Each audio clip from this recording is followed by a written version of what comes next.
Most of us. Some of you guys. How many of you guys just have been coming for, maybe you guys have been Christians for more than 10 years? A lot of you guys. Hopefully all of you guys have been going to church in those years, right? Now, we get used to church. And many times as we get used to church, we kind of see the church as a social institution.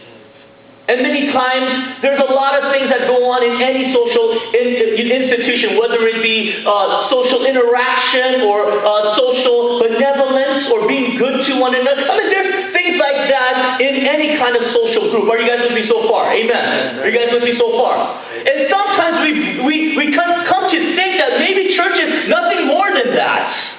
Let me tell you, church, when we think of church, let's rethink it in response to our vision of the church also being the kingdom. Are you guys with me on this one, right? When we enter into church, let's not just think to ourselves we're just entering into church. Let's really think and understand that when we enter into those doors, we are entering into God's kingdom. Where the Spirit of the Lord is there and where He desires to interact. And even though you cannot see God, let's always make sure that in our minds we realize and understand that God is here. Amen. Amen. God is here. We're not just, here and just going through the motion of quote-unquote church. We are coming to realize and to receive the blessing of our powerful God who is here in this place. Amen. Amen. So, John is all about that. John the Baptist. And he continues on like this. And I want to go on ahead and tell you what continues on from Jesus teaching Nicodemus. And then after this, Jesus and his disciples continue to go on and do their ministry. Are you guys with me? So this is kind of nice, right? A message series is nice because you get to kind of continue to follow along in Jesus' footsteps. Are you guys with me so far? How many of you guys are actually enjoying the series so far? Amen. Amen. That's good. For those of you guys that didn't raise your hands, I'll see you after church.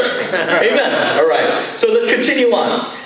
Chapter 3, verse 22. After this, Jesus and his disciples went out into the Judean countryside where he spent some time with them and baptized. Now, John was also baptizing at Aenon near Salem because there was plenty of water and people were constantly coming to be baptized. Now, do you guys know? John the what? Baptist. He's a baptizer that came out. He's a forerunner for Jesus. But one of the things that he did was prepare for this kingdom. And one of the things of the kingdom is you being born again. Are you guys with me? Right? Being saved, or being cleansed, or being renewed. Are you guys with me so far? You guys get the drift, right? Right? And so John is baptizing, but it's a beautiful thing because Jesus also comes through and he just doesn't stand there. Jesus gets to work, baby. Are you guys with me, right? And he's also baptizing himself. Now, there are two people who are very distinct leaders here. John the Baptist is a very distinct leader. Amen? Right? And Jesus also, he's a very distinct leader. And these two people come into the platform. And when there are two leaders, sometimes there can come little scuffles. Are you guys with me? Right? And we'll get into this. I got a pretty funny illustration. I hope it's a funny illustration today of something that happened in my life. But anyway, okay? So, here we go. Now, verse 23. Now, John was also baptizing at Aenon near Salem because there were plenty of water and people were constantly coming to be baptized. This was before John was put in prison. An argument developed between some of John's disciples and a certain Jew over the matter of ceremonial washing. They came to John and said to him, Rabbi, that man who was with you on the other side of Jordan, the one you testified. Who is that man, folks? Jesus. Thank you. You guys are following along.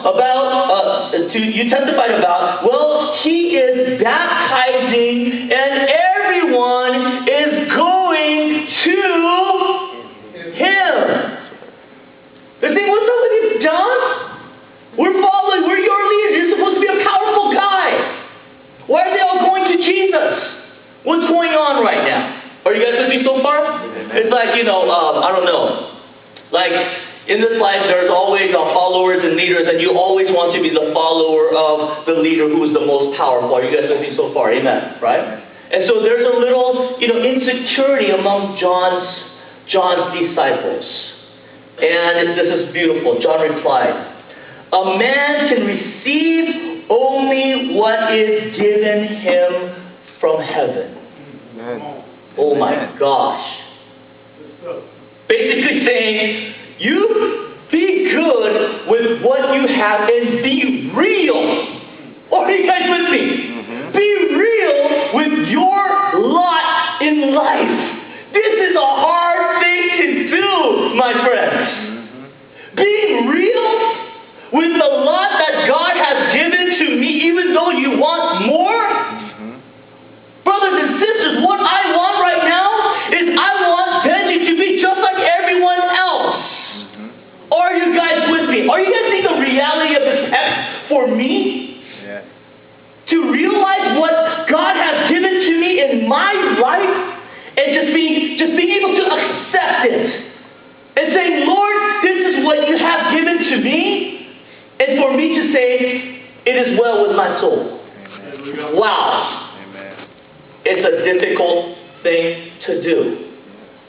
And yet John says, a man can receive only what is given him from heaven. You yourself can testify that I said, I am not the Christ. And when he says Christ, this is a very specific Jewish term. The anointed one, the Messiah, the Lord, the coming King. All